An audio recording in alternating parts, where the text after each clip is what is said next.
That's Plan. it. That's it. Too funny, my friend. All right, cool. So we're gonna get started. Yeah, I thought today's episode would be great to talk about content creation, specifically targeting or identifying your target audience. Right. A lot of people right now at the top, and they've always been saying it. They say make sure you post on social media, make sure you post on social media, make sure you're doing all these things. And as I sit there and watch what everyone's posting, look, people need help. I get it. People need strategy. I get it, right? Posting to post is the worst thing you could do. You're better off strategically making one identified audience post one time per week than just posting spam BS everywhere. Hey, we got the best mortgage rates. Hey, who needs to sell their home? Now, I'm not saying it doesn't work. What I'm saying is you need to add context, right? You need to add a strategy, a thoughtful process behind every post you make, right? You can close a deal and get one like or 100 likes. One way that I've learned on creating content is by sharing the process and the journey either through the finish line or up to the finish line or even at the starting block, right? So if you are a real estate agent and you're saying, hey, we know we need listings right now, right? For example, maybe you're going to go and post, hey, do you have credit card debt? Do you have a 3% interest rate? Are you tired of living where it's cold? Does your house need repairs and you just don't have the money, but you might have equity in your property? Let's sit down and go over a full home evaluation to see what repairs are needed so I can give you a fair market valuation as is and an after repair valuation if you were to do the repairs to see what your home can sell for, right? That is a what I call strategic message to the market and audience right now. As we've seen in the past, now call it 17 months, the market's been slowly frozen and slowly freezing with a little bit of melting where the market is needed to melt, but the majority of people right now are locked in or handcuffed to sub 4% interest rates with a lot of extra equity in their property, and they're racking up, homeowners, consumers are racking up credit card debt, personal loans, have high car payments, student loans, when they have all this equity in their property, right? So with credit card rates damn near close to 30% right now, if you have $20,000 in credit card debt at 30%, you're paying $500 a month just in interest. Whereas even at a 6.5% rate today, as an example, that's $80,000 or so in a mortgage. So maybe you know what, lose that sub 4% rate to temporarily take on a 30-year fixed rate at 6.5%, pay off the $20,000 in credit card debt, keep $60,000 in your pocket so you don't accumulate more credit card debt. You get the tax benefit, and now you have a new game plan. I got a call late last night from my buddy who's one of the head athletic trainers for the New York Jets, personal friend of mine, dear friend of mine, like a brother to me. And he's like, hey, I have my friend. She lives in Texas. She owns a brownstone in Brooklyn. She only owes 900,000 on it. It's probably worth 2.9 million. And she's got some things she's got to take care of, but she doesn't want to lose her 4% interest rate, right? I get it. So we're doing a second lien, a second mortgage, private second loan behind the first mortgage in order to wipe out all her student loans, all of her other debt. So then that way, monthly, all she has to do is collect her rent, which is obviously a challenge if you live in Texas, but neither here nor there, make the mortgage payments, and live debt free. We also rolled in 12 months of payments into that loan. So that way it didn't negatively impact her cash flow. So rather than her living up to here in debt and payments and bills, we strategically structured that. Now, going back to what I said earlier, as far as strategic marketing, identifying your audience. Now, this is a good friend of mine, like I said, who referred me the client, his friend. He said, hey, I saw your post the other night where you showed people how to put money inside of a CD at 4.5%. And even if they got a 6.5% mortgage rate, right, they're only going to be paying a net 2% interest rate. So if you have a $500,000 mortgage at 6.5%, and you have $500,000 in the bank, and some people don't, that's fine, in a CD at 4.5%, you're paying a 2% mortgage rate, theoretically, right? Does everyone understand that? So your $500,000 is going to grow. Your $500,000 mortgage of 6.5% is going to be paid down. You're going to get your tax benefit, your mortgage interest deduction, and now you just borrowed at 2%. He said that post right there made me immediately think of you, even though I think of you obviously when it comes to financing and real estate all the time. This is what immediately said you need to speak to my friend about. So that deal, that post triggered that thought. That thought led to that referral. That referral also has a $50 million upcoming development in Houston, Texas, right across from Houston University. So as silly as that might sound, that is the assembly line of how this deal fell into my lap. From a post I made on social media that he said he never saw anybody structure anything like that before, to I need a $150,000 hard money loan, to here's a $50 million development deal that we've been working on. We just don't know what route we want to go, right? So without understanding what your audience is, it's very hard to create unique strategic branding and content. The first recommendation I would have for anybody is to figure out what brand you want to have for yourself and make sure that brand is needed in the market. Then you create your logo and your brand and your concept.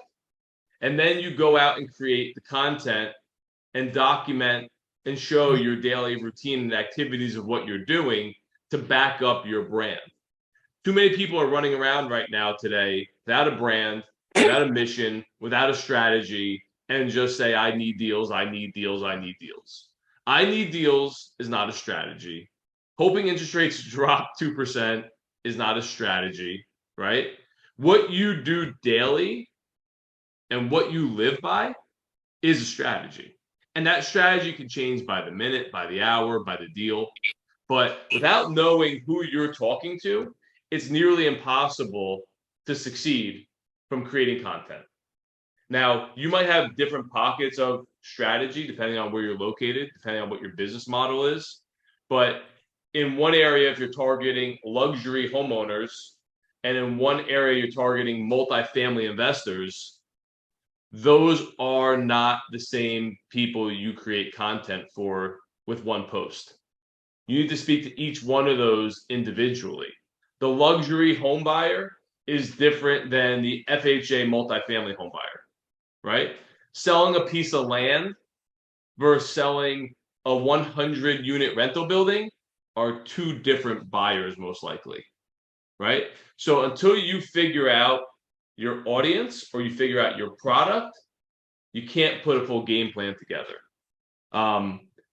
As far as results go, we're in a market right now where it's a 24/7 market, and you need to understand that if you take a day off, you lose all momentum. If you take 2 days off, you're like starting 5 yards behind the starting line, because there are people right now that are working day and night to build their business, build their brand, and succeed. So regardless of your network, your market, what you've done in the past, all that stuff is out the window, right? All that stuff is out the window. For those of you that saw, I closed a $9.3 million loan yesterday. I woke up today hungrier than I woke up yesterday because now I got to do it again. I'm not banking on what I did yesterday. That deal's over with. I knew that deal was going to close. I've known it's going to close. Then I just needed it to close.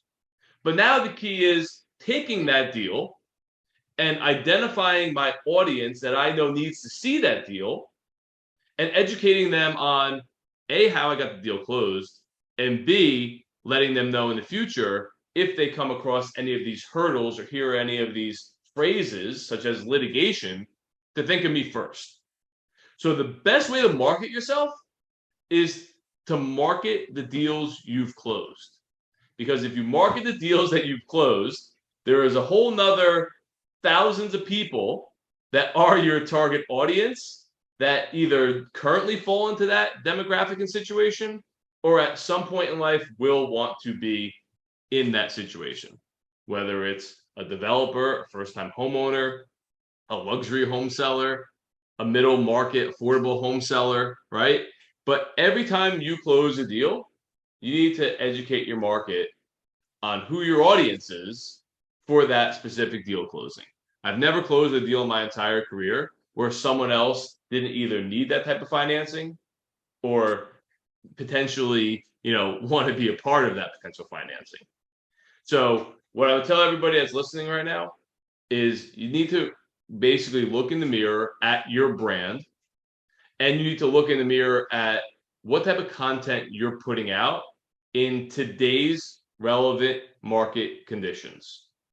As I've said now for probably close to 15 months, business is going to get harder. More people are coming into the business. More desperation is entering the industry and is already here. More banks will go out of business. More real estate offices will close and merge and report more $100 million losses, right?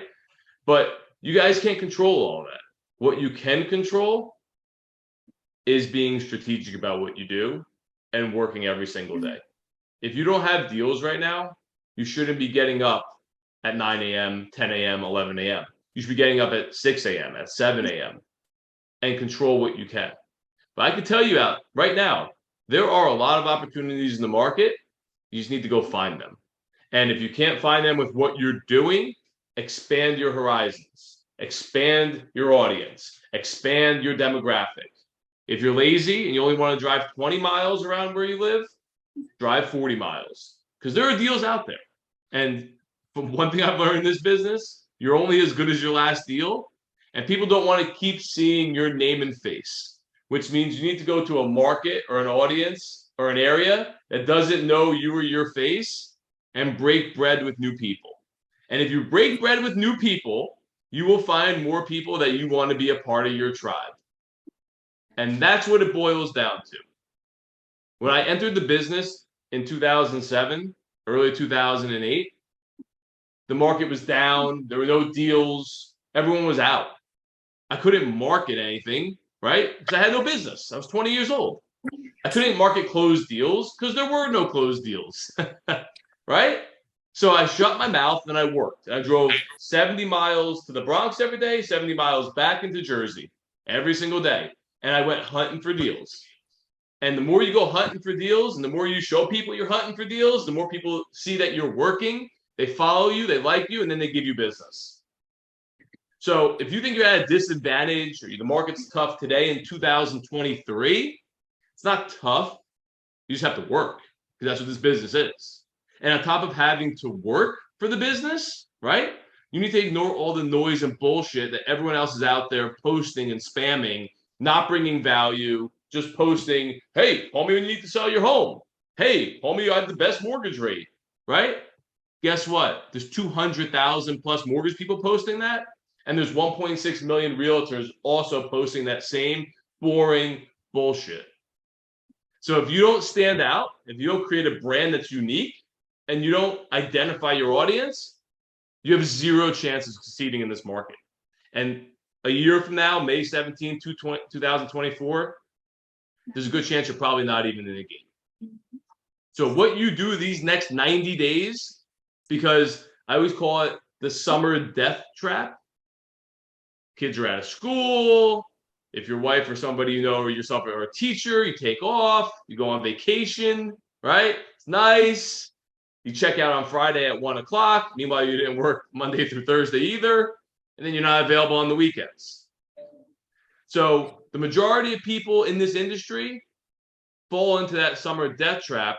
Then they show up after Labor Day weekend. They're like, oh, yeah, hey, we're back in business. Meanwhile, Joe, Dick, and Harry that just worked their ass off in the last 90 days have all the market share, have all the business, have all the relevancy to all the referral partners and people in the marketplace. So if you take off the next 90 days because you want to enjoy your summer, kick back, relax, that's great. I'll never tell anybody what to do. But do not expect results in the next 12 months if you do that. Oppositely, if you work your ass off the next 90 days, we're going to be having nice conversations come year end. So that's all I have for now for the presentation. I'm going to open it up to Q&A. Got a lot of awesome new faces on here. I love seeing everybody from all over the country.